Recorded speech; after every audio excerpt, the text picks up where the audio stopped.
오늘 우리가 읽은 요한계시록 8장의 말씀은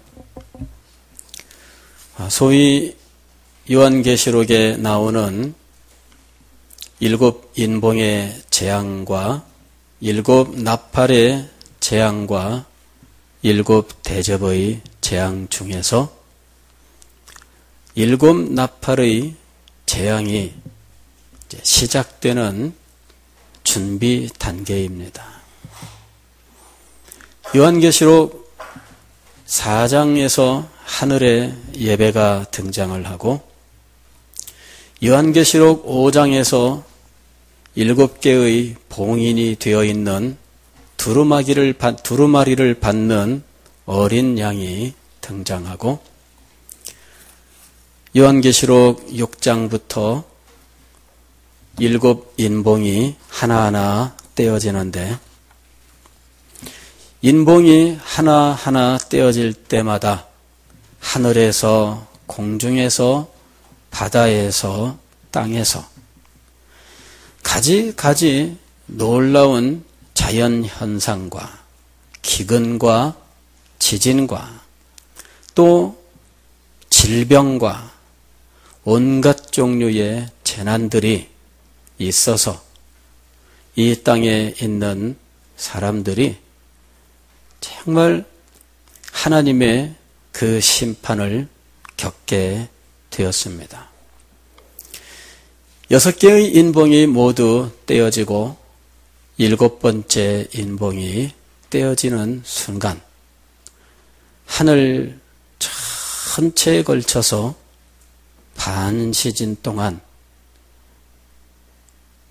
고요함이 있었습니다.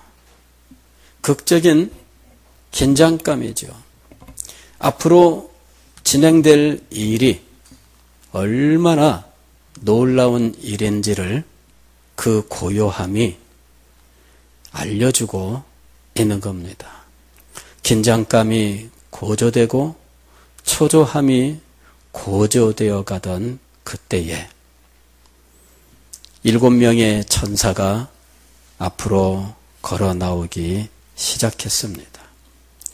그리고 그들은 각각 하나의 나팔을 받았는데 앞으로 이 천사들이 나팔을 한 번씩 불 때마다 다시 하늘과 바다와 땅에서는 놀라운 일들이 일어나게 될 것입니다.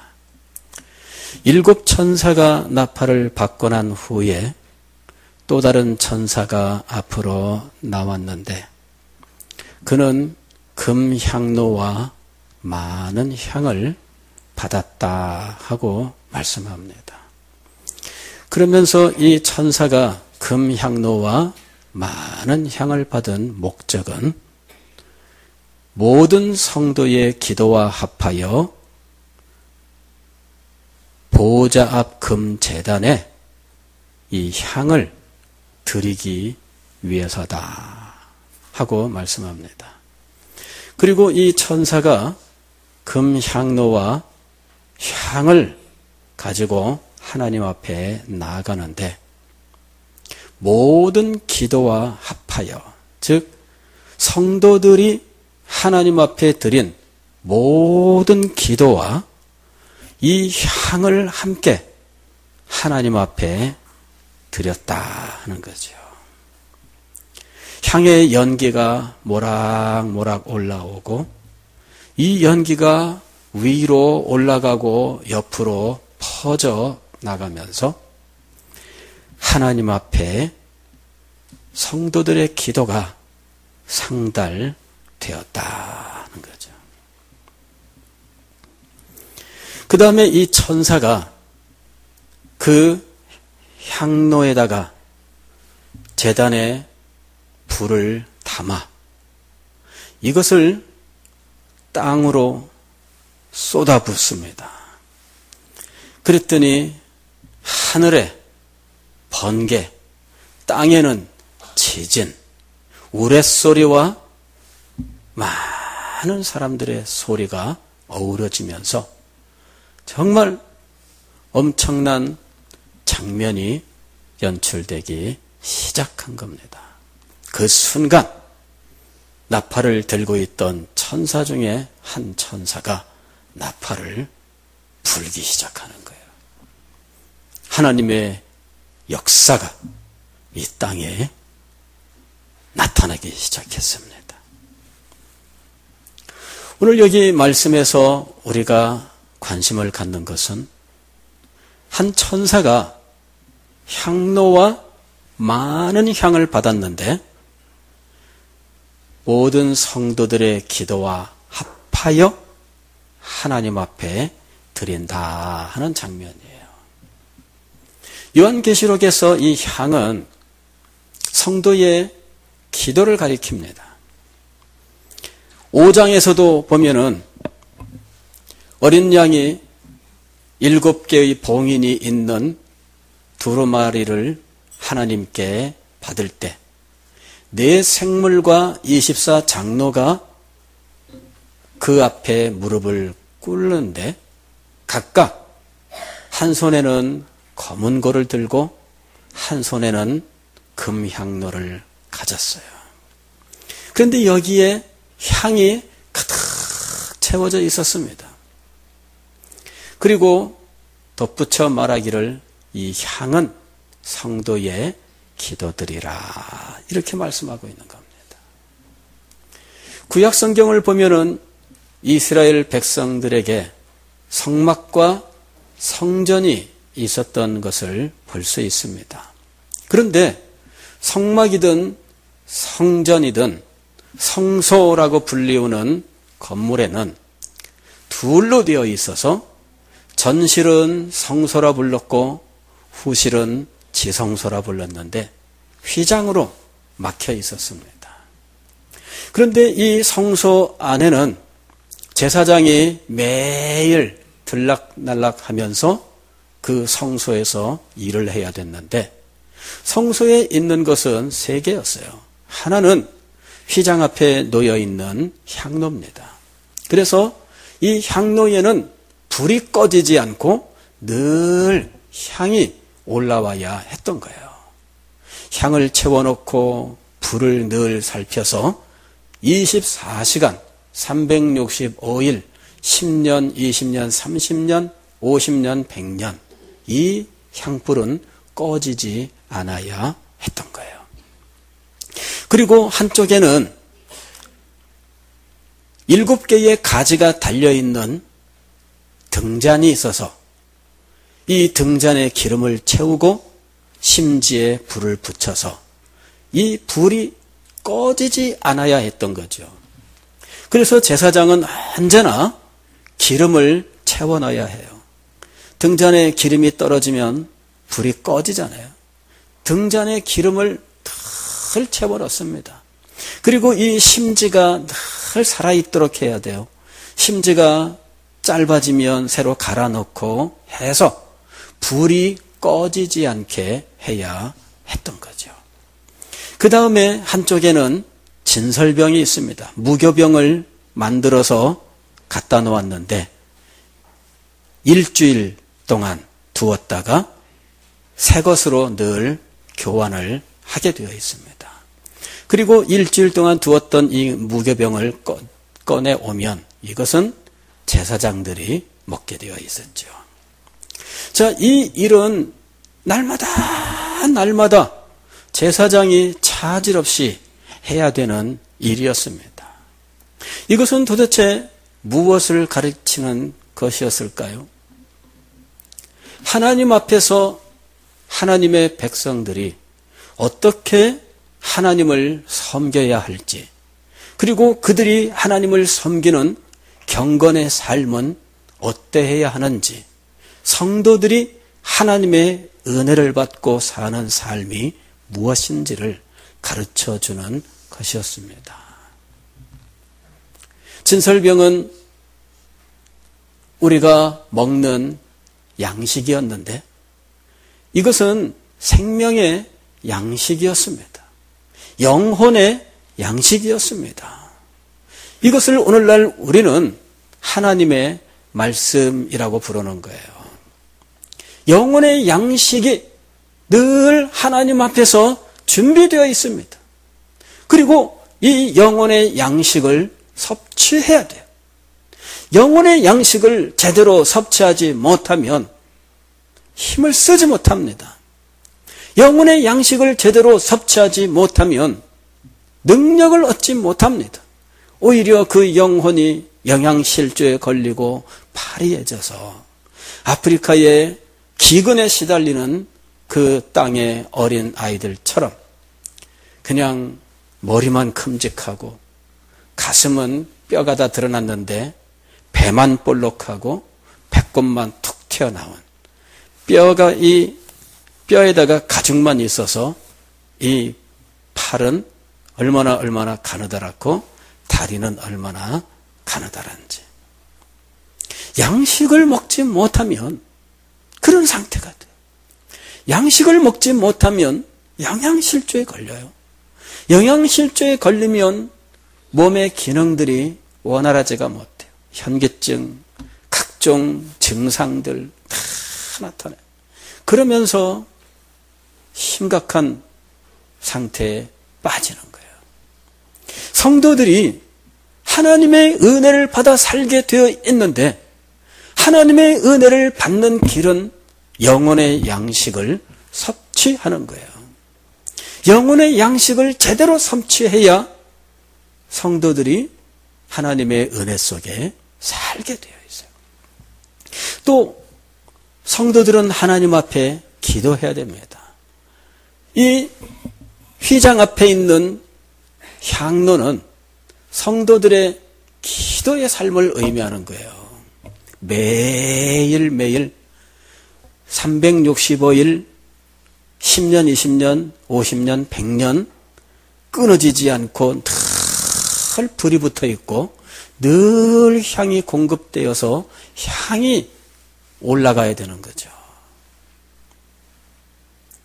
제가 가만히 묵상하던 중에 놀라운 사실을 발견했는데 그 휘장 너머의 지성소에는 법궤가 있고 그룹이 있고 법궤 뚜껑은 하나님의 보좌라고 부릅니다.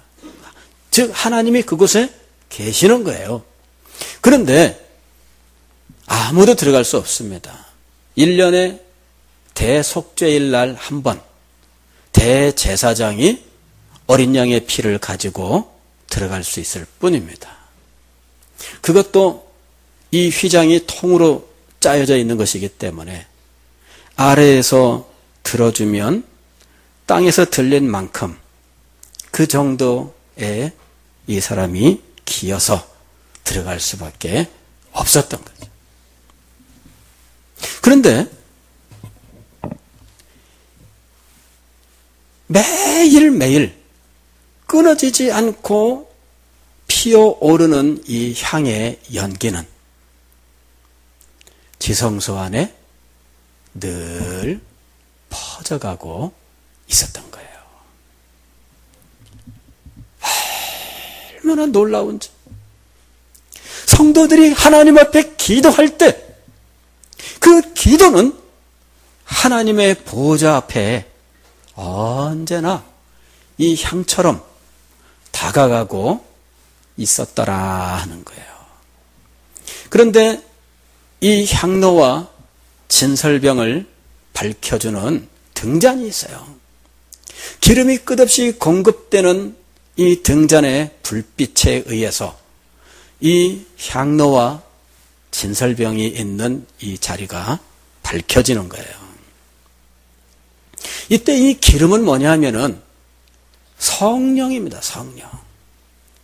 그리고 이 성령의 역사로 조명을 하여 성령의 조명으로 말씀과 기도에 성령의 역사가 임하고 그 성령의 역사로 우리에게 하나님의 은혜가 임하는 거예요. 말씀에도 성령의 역사가 있어야 되고 기도에도 성령의 역사가 있어야 합니다. 이 말씀과 기도가 은혜의 수단으로서 성도들이 하나님의 은혜를 받고 살아가게 만드는 힘과 능력입니다. 그런데 이 말씀과 기도에 성령이 끊임없이 빛을 비추어 역사하고 계시는 거예요. 이것이 성도의 삶입니다. 지금 요한계시록 8장에서 이런 성도의 삶 중에서 기도를 특별히 지금 지적해서 말씀하고 있는 겁니다. 성도의 기도는 하나님께 드리는 향기로운 향으로서 이 향을 천사가 향로에 가득 담아서 하나님 앞에 드렸는데 향과 성도들의 기도가 함께 하나님 앞에 올라갔습니다. 하나님께서 이 향과 기도를 기쁘게 받으셔요. 향이라고 부르는 것은 우리들도 다 좋아하는 겁니다. 악취 그러면 싫어하죠. 에이, 이거 무슨 냄새야? 이러는데 향은 어때요? 이건 무슨 냄새야? 참 좋네. 우리의 기도는 두 번째, 이거 무슨 냄새야? 정말 좋네. 하나님께서 기뻐하시고 좋아하시는 향으로 표현되어 있어요. 왜 성도의 기도를 향으로 표현했을까? 물론 그 향이 아주 아름답기 때문이죠. 향이 얼마나 아름답습니까? 악취가 나고 정말 견디기 어려운 곳에도 그 악취를 물리치기 위하여 향을 사용해요. 또 다른 향을, 아주 좋은 향을 탁 갖다 피우면은 악취가 물러가는 거예요. 향은 정말 아름다운 겁니다. 그러나 여러분, 이 향이 얼마나 귀한 줄 알아야 돼요. 요새야 우리들 개인적으로도 향을 많이 사용합니다. 백화점 향수 코너에 가면은 얼마나 그 브랜드도 많고 또 제품도 많은지 예쁜 아가씨들이 그 향을 파는데 매장 중에서 제일 화려한 것 같아요. 거기 가면은 샘플 찍어주잖아요. 턱 찍어주면은 문질러서 뭐 어떻다 맡아봐 이러면서 막 사람들 거기서 향내를, 그리고 사다가 늘 뿌리잖아요. 그러나 옛날에는요, 이 향은 얼마나 엄격하게 사용이 제한되었는지 몰라요. 개인은 쓸 수가 없어요. 신에게 제사를 드릴 때 사용했어요. 혹은 왕이 사용한 거예요. 그래서 옛날부터 이 향은 아주 귀하고 그리고 아주 고귀한 것으로 인정을 받았던 거예요. 왜 성도들의 기도를 향이라고 했을까? 우리가 생각하는 것처럼 우리의 기도는 보잘것없는 것이 아니에요. 어떤 사람은 우리의 기도는 천국에서 쓰레기와 같이 취급받는다, 이런 제목의 책을 쓴 적이 있어요. 물론 중언부언하며 함부로 드리는 이방인의 기도와 비슷한 그런 기도에 대해서 경고하는 교훈이겠지만, 성도가 하나님 앞에서 제대로 드리는 이 기도는 얼마나 귀한 것인지, 얼마나 고귀한 것인지 몰라요. 기도드리는 그 사람은 이 세상에서 가난할 수 있습니다. 기도드리는 그 사람은 이 세상에서 무슨 높은 지위를 가지고 있지 않을 수도 있어요. 기도드리는 그 사람은 인간적으로 볼 때에는 낮고 천할 수도 있어요. 그러나 그 사람하고는 상관이 없습니다. 그의 기도는 귀하고 그의 기도는 아름답고 그의 기도는 하나님께서 기뻐하시고 그의 기도는 오직 하나님께만 드려지는 정말 소중하고 영광스러운 거예요. 예전에도 왕에게만 바치는 것, 굉장히 귀한 겁니다. 그렇죠? 왕에게만 바치던 것들이 있어요. 이건 왕에게 진상하는 거예요. 이런 것들은 똑같은 조기입니다. 그러나 왕에게 드리게 된다 하면은 일단 달라. 그죠? 그게 얼마나 대단한 것인지. 우리 성도들은 비록 이 지상에서 연약할 수도 있고 보잘것없을 수도 있지만 우리는 우리의 기도를 온 우주 만물의 창조자요 이것을 다스리시는 왕 되신 하나님 앞에 드리고 있는 겁니다. 이 기도는 정말 소중한 거예요. 기도는 고귀한 것입니다. 왕 앞에 드린다고 하는 것을 중간에 누가 탈취한다면 반역자가 되는 거잖아요. 그건 아무도 손댈 수 없습니다. 우리 성도가 하나님 앞에 기도 드리는 것은 이렇게 놀라운 것입니다.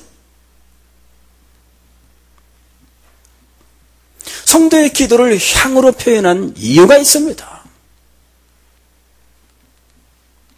20세기에 들어와서 프랑스에서 어떤 사람이 아로마 테라피라고 하는 것을 만들었습니다.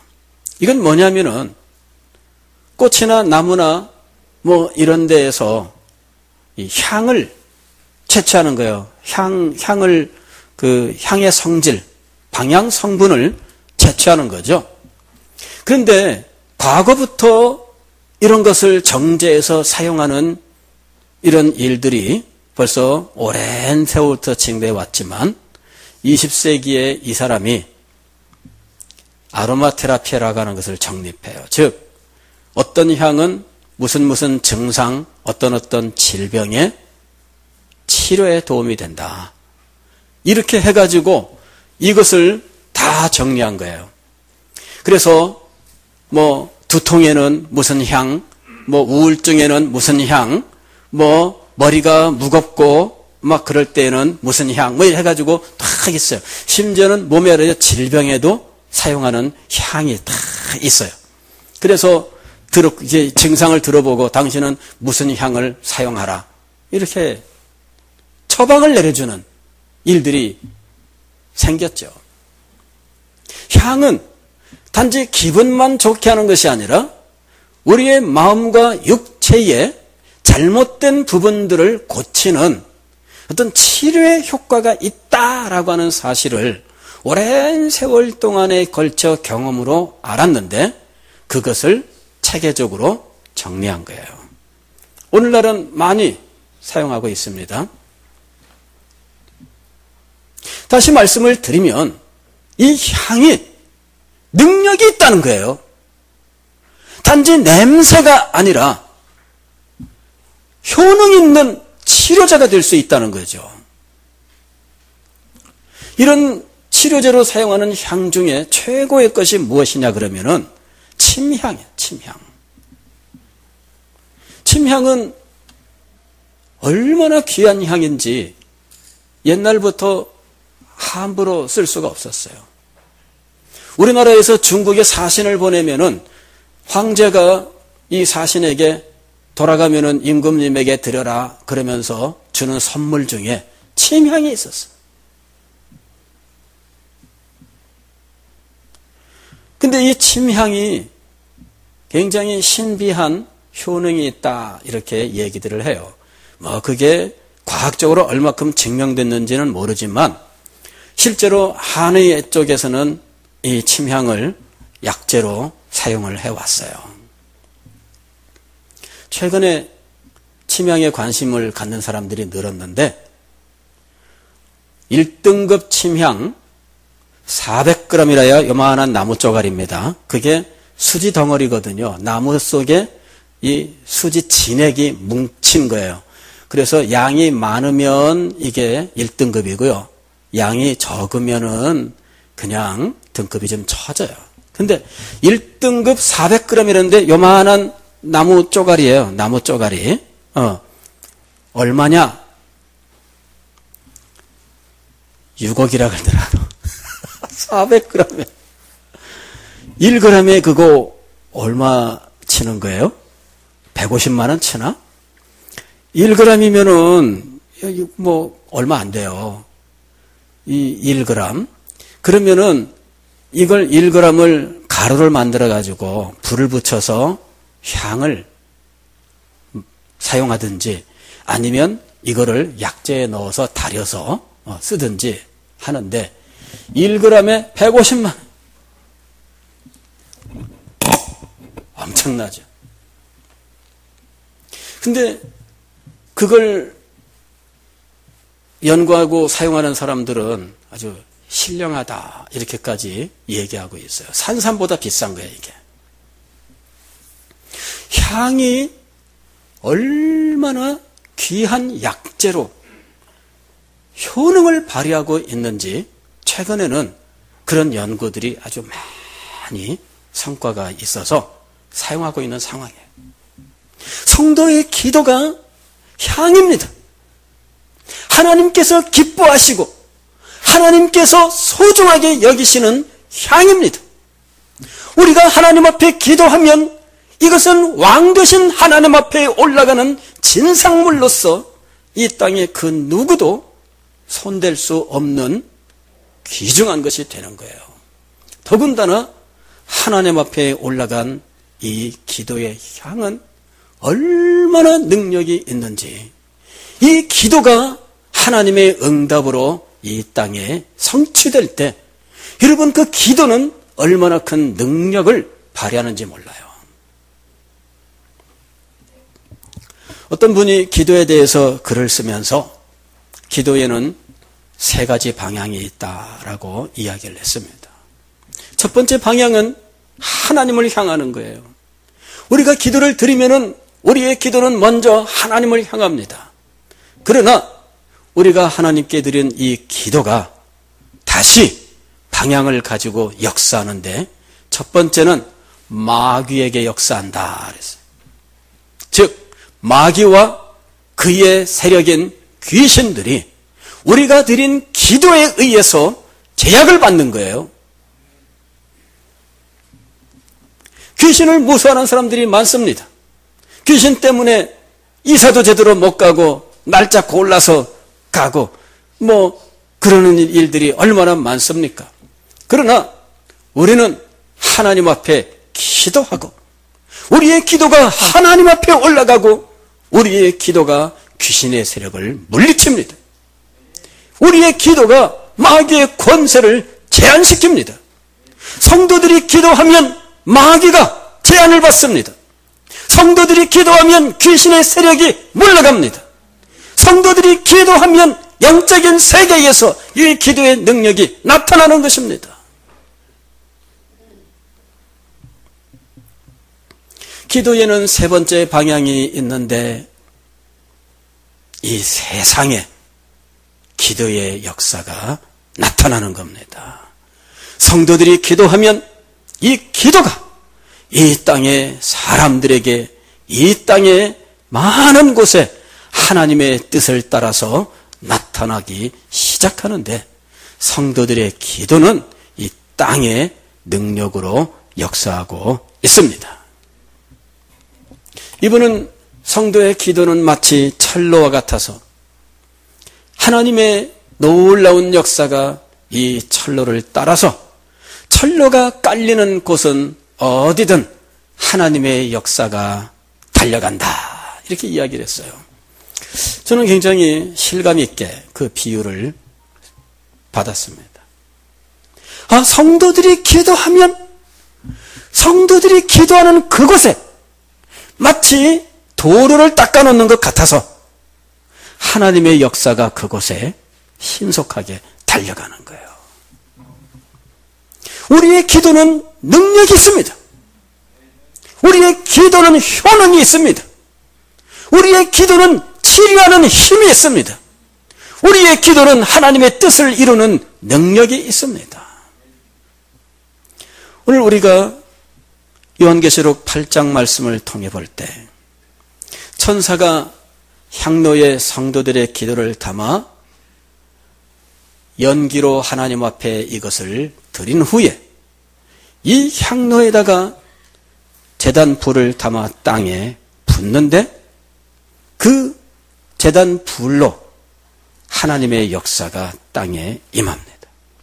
즉, 이 향로를 통해서 향이 하나님 앞에 올라가고 대신 향이 있던 그 자리에 제단 불이 담겨 지상에 쏟아지는 거예요. 즉, 기도의 세 방향이 바로 여기에 나타나 있는 겁니다. 하나님 앞에 올라가는 기도와 마귀의 세력을 물리치는 기도의 능력과 땅에 임하는 기도의 권세가 바로 여기에 표현되어 있는 것입니다. 요한계시록은 영적인 전투에 대한 이야기입니다. 요한계시록은 영적인 전쟁에 대한 이야기입니다.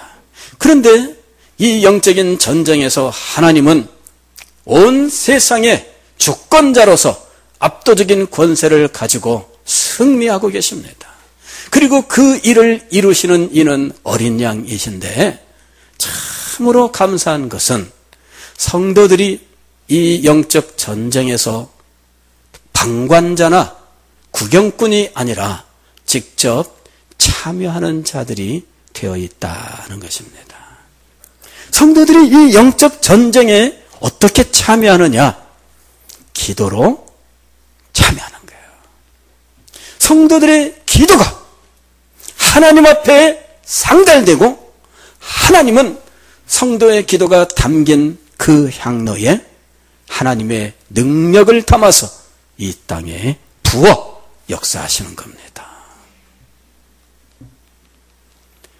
우리의 기도는 얼마나 놀랍고 얼마나 소중하고 얼마나 고귀하며 얼마나 능력이 있는지 하나님께서 이 기도를 이 거룩한 영적 전쟁의 중요한 도구로 사용하고 계시는 거예요. 이런 사실을 알면 우리는 기도에 대해서 새로운 관점을 가지고 기도의 자리에 나아가게 됩니다. 오늘 이 시간에 우리가 새롭게 결심을 해야 돼요. 기도는 하나님이 소중하게 여기시고 아름답게 여기시며 기도는 하나님의 능력을 받아 이 땅에 마귀를 향하여 역사하는 도구이며 이 기도를 가지고 우리들은 하나님의 역사에 참여하고 있다는 거죠. 그러니 기도의 삶을 결심하고 하나님의 역사에 동참해야 되지 않겠습니까? 그냥 해도 좋고 안 해도 좋은 것이 아니라 해야 됩니다. 하나님께서 우리에게 기도하라고 말씀하셔요. 성도의 삶은 기도와 말씀, 그 가운데 역사는 성령의 은혜로운 역사, 이것으로 이루어져 있는 거예요. 말씀이 없고 기도가 없다면 성령의 은혜로운 역사는 어디에 임하는 것입니까? 그리고 이 땅에서 우리가 성도로 살아가면서 도대체 하나님의 뜻을 이루는 것은 어떻게 이루는 것입니까? 우리는 기도하는 사람이 되어야 합니다. 어느 정도 기도해야 할 것이냐? 오늘 말씀을 보면은 천사가 많은 향을 받았다. 이렇게 많은 향을 받았다. 3절 말씀 보면은 금향로와 많은 향을 받았고 5장 8절 말씀 보면은 네 생물과 24장로가 검은 고와 향로를 가졌는데 거기에 향이 얼마큼 담겨 있습니까? 가득 담겨 있다 했어요. 가득 담겨 있다. 즉 우리의 기도는 이 향로를 가득 채울 수 있을 만큼 드려야 됩니다. 오늘날은 경제가 발달한 시대라서 최소한의 비용으로 최대한의 성과를 내고 싶어 해요.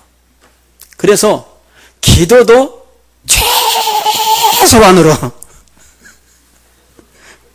기도 응답은 엄청나게 여러분, 그게 아닙니다. 그게 아니고, 기도는 얼만큼?